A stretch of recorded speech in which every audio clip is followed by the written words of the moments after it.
Assalamualaikum warahmatullahi wabarakatuh.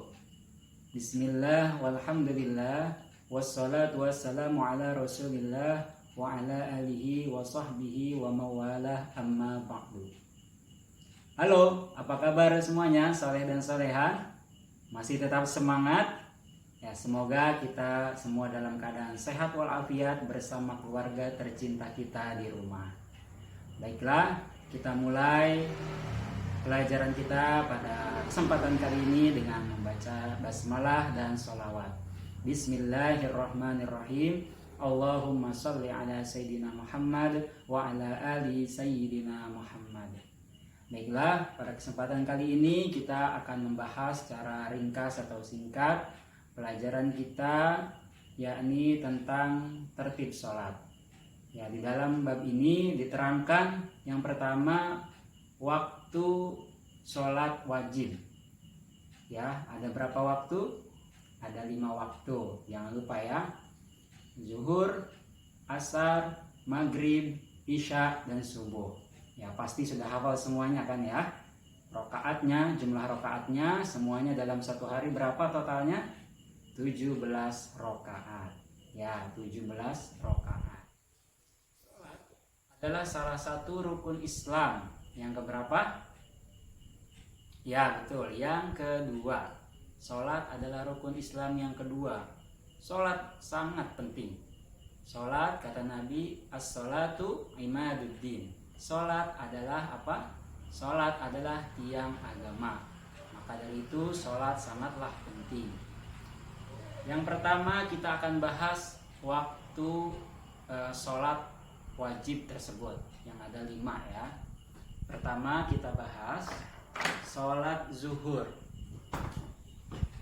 Nah, sholat zuhur. Sholat zuhur sebagaimana biasa kalau kita melihat waktu, melihat jam maksudnya, itu kurang lebih sekitar mulai jam 12 ya, mulai jam 12 kalau di tempat kita, nanti sesuai tempatnya ya. Nah, kalau tidak dengan jam, bagaimana yang menunjukkan atau tanda masuknya waktu zuhur? Nah, kalau zaman dulu belum ada jam, bagaimana?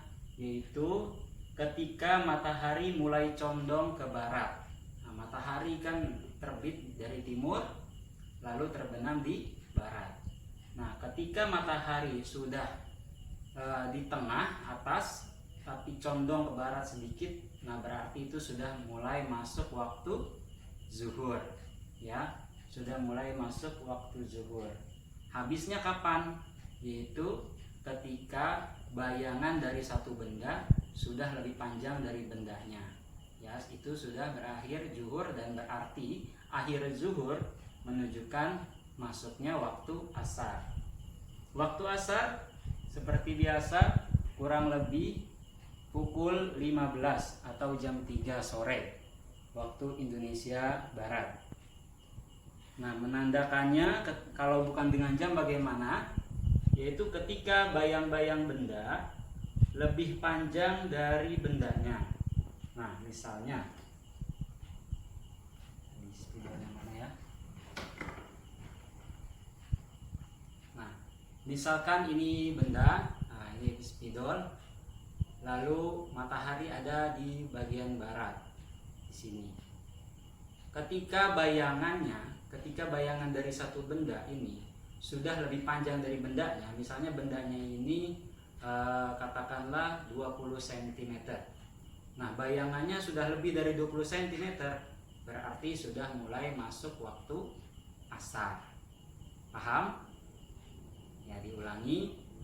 Tanda masuk waktu asar kalau bukan dengan jam, caranya menunjukkannya bagaimana? Yaitu ketika benda sudah memiliki bayangan lebih panjang daripada bendanya tersebut. Misalnya panjangnya 20 cm, bayangannya sudah lebih dari 20 cm, berarti itu sudah mulai masuk waktu asar, dan tentunya waktu zuhur sudah habis. Kemudian yang ketiga, waktu maghrib. Nah, gampang, kalau maghrib tandanya mulai dari terbenamnya matahari. Ya, kalau jam atau waktu jam itu sekitar pukul 18.00 waktu Indonesia Barat. Kemudian waktu Isya, masuk waktu Isya yaitu ketika ufuk merah di barat hilang. Ya, jadi kalau setelah maghrib tuh kita lihat ke atas, ke awan ada kemerah-merahan, itu disebut ufuk atau mega. Nah, itu ketika ufuk atau mega merahnya itu hilang, berarti sudah masuk waktu Isya dan waktu maghrib pun habis. Nah, waktu Isya itu waktu yang paling lama. Kalau dengan jam itu sekitar pukul 19.00 waktu Indonesia Barat. Nah, kemudian yang terakhir subuh. Subuh kalau jam itu kurang lebih sekitar jam 4 pagi lewat 15 menit waktu Indonesia Barat. Ditandai kalau bukan dengan jam, dengan apa? Dengan terbitnya fajar sampai dengan terbitnya matahari. Nah, itu waktu-waktu sholat wajib. Kemudian di bab ini juga kita membahas bacaan-bacaan ketika kita sholat. Nah, sudah belajar, pasti sudah belajar semua, dan kita sudah praktekkan ya. Semuanya sudah kita praktekkan di kelas tiap hari. Kita praktek sholat, kita sholat bersama. Yang pertama niat takbiratul ihram. Takbiratul ihram itu bagaimana ya? Kita mengucap Allahu Akbar, lalu di dalam hati sambil niat sholat. Kemudian berdiri, ya berdiri, tentunya sudah dalam keadaan berdiri. Kemudian membaca doa apa? Doa iftitah. Nah, bacaannya bisa dibaca masing-masing di bukunya ya. Yang berbunyi Allahu Akbar kabira walhamdulillahi katsira wa subhanallahi bukratan wa asila. Inni wajjahtu wajhiya lilladzi fataras samawati wal arda hanifan musliman wa ma ana minal musyrikin. Inna sholati wa nusuki wa mahyaya wa mamati lillahi rabbil alamin. La syarika lahu wa bidzalika umirtu wa ana minal muslimin. Ya, pasti sudah hafal semua ya. Atau juga ada bentuk macam doa lain, bisa dibaca di bawahnya Allahumma ba'id baini wa baina khotoyaya kama ba'adta bainal masyriqi wal maghrib. Allahumma naqqini min khotoyaya kama yunaqqu thawbul abyad minad danas. Allahumma ghsilni min khotoyaya bil ma'i wasalji wal baradi. Nah, itu bisa kita pilih salah satu. Tapi yang sering kita baca ya Allahu Akbar kabira dan seterusnya. Kemudian membaca suratul Fatihah, wajib ya, rukun sholat itu baca Fatihah. Setelah baca surat Fatihah, sunnah kita membaca surah lainnya. Kemudian ruku dengan membaca atau bacaannya Subhana rabbiyal azimi wa bihamdi. Berapa kali? 3 kali sunnahnya ya. Atau dalam bentuk bacaan lain bisa juga dengan subhanakallahumma rabbana wa bihamdika allahumma ighfirli. Kemudian i'tidal, bangun setelah ruku, i'tidal sami Allahu liman hamidah.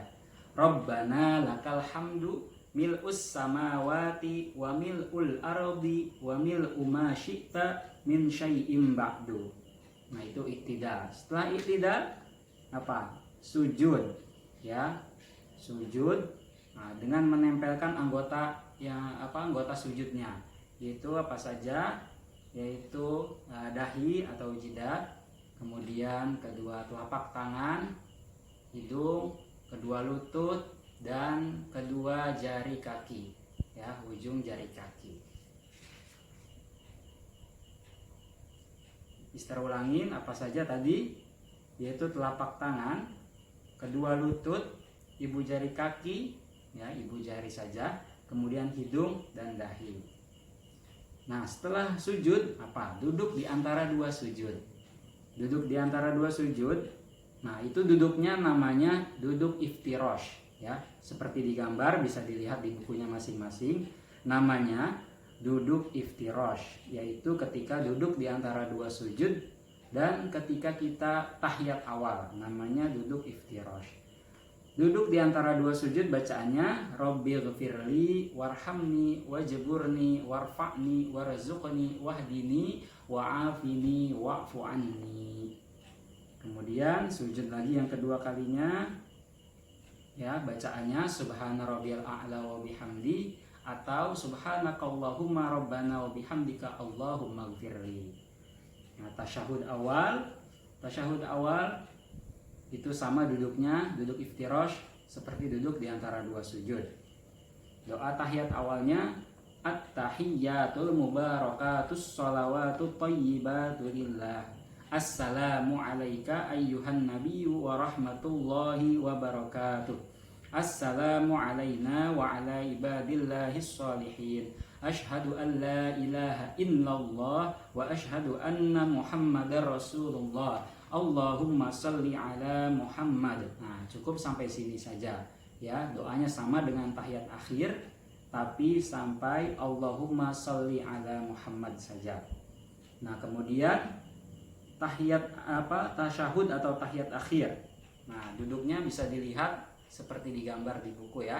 Itu namanya duduk tawarruk. Istilahnya duduk tawarruk. Nah, bacaannya sama dengan tahiyat awal, tapi lebih lengkap, ya, lebih lengkap sampai bisa dibaca di buku sampai innaka hamidum majid. Yang terakhir salam, ya, salam pertama setelah salam menoleh ke kanan, kemudian ke kiri. Nah, yang terakhir yaitu faidah sholatnya, ya, bisa kita baca masing-masing ya di bukunya. Nah, kita baca di buku masing-masing. Yang pertama bisa ada melatih kebersamaan, ya, kalau kita sholat berjamaah. Kemudian patuh dan taat kepada pemimpin, karena kalau berjamaah kita harus mengikuti imam, ya, mengikuti pemimpin. Kita dalam sholat namanya imam dan kita yang mengikuti namanya makmum. Kemudian menerima nasihat kebaikan.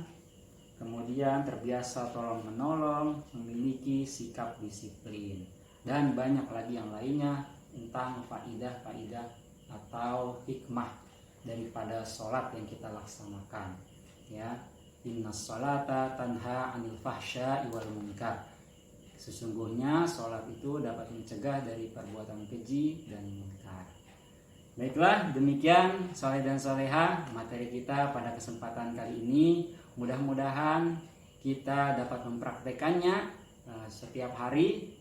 Sehari-hari tidak boleh kita tinggalkan sekalipun sholat wajib, ya. Demikian, kurang lebihnya mohon maaf jika ada kekurangan. Terima kasih. Semoga kita senantiasa dalam keadaan sehat walafiat bersama keluarga. Wallahu a'lam bishawab. Wassalamualaikum warahmatullahi wabarakatuh.